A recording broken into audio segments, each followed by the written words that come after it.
Anxiety, gabapentin. Nerve pain, gabapentin. Coming off alcohol, gabapentin. Gabapentin getting prescribed for everything. What is it? Why are people taking it? Let's get into it.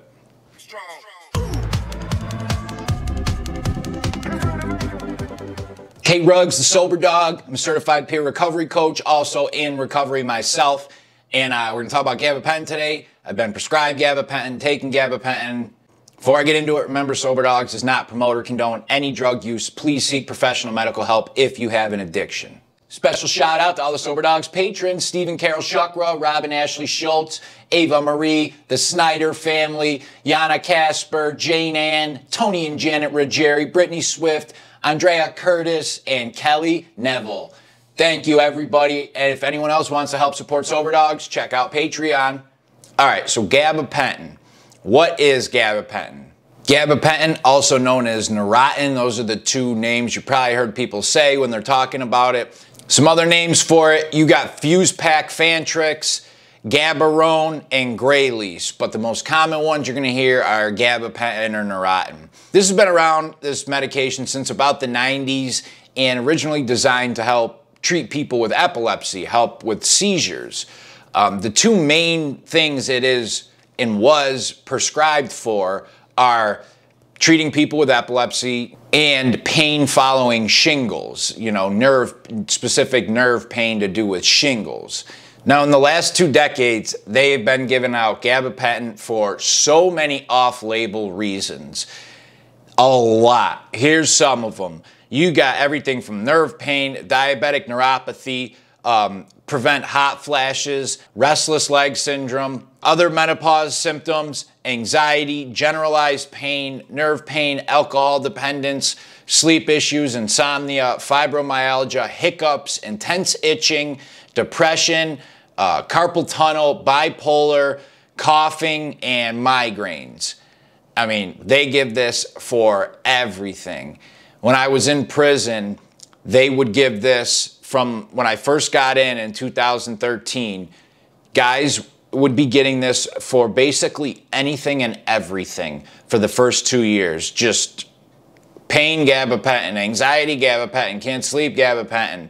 And then I think they realized how much they overprescribed it and how people were abusing it.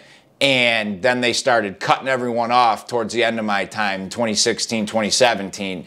It was a big shift. How it actually works and what the mechanisms of gabapentin are is actually not fully understood. It's in a class of drugs that are considered anticonvulsants. So that's where it was originally designed for, you know, the seizures and the epilepsy. It does come in tablets, capsules, or liquid. The tablets are 600, 800 milligrams. The capsules are 100, 300, 400.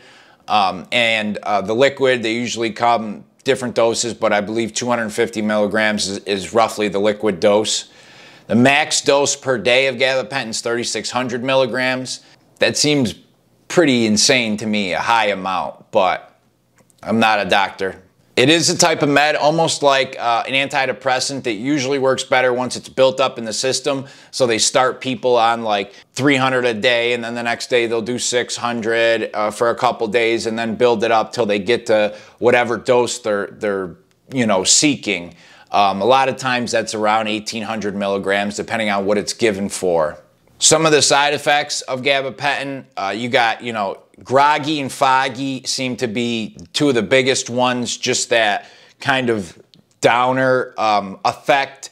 You got mood changes, dry mouth, depression, allergic reaction, trouble sleeping, worsening anxiety, fever, nausea, vomiting, trouble speaking, jerky movements, hostility. Along with those changes in mood, it can make, people get cranky, restlessness, panic attacks, trouble sleeping, anger, aggression, emotional changes. So, like most medicines, it's got a ton of side effects. Whether they affect certain people or not is totally dependent on the person.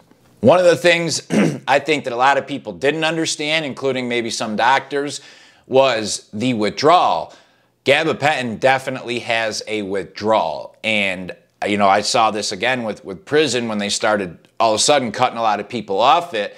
People were experiencing withdrawal. What that withdrawal is like, I would say like a very minor opioid withdrawal, like 1/10 of what an opioid withdrawal would be.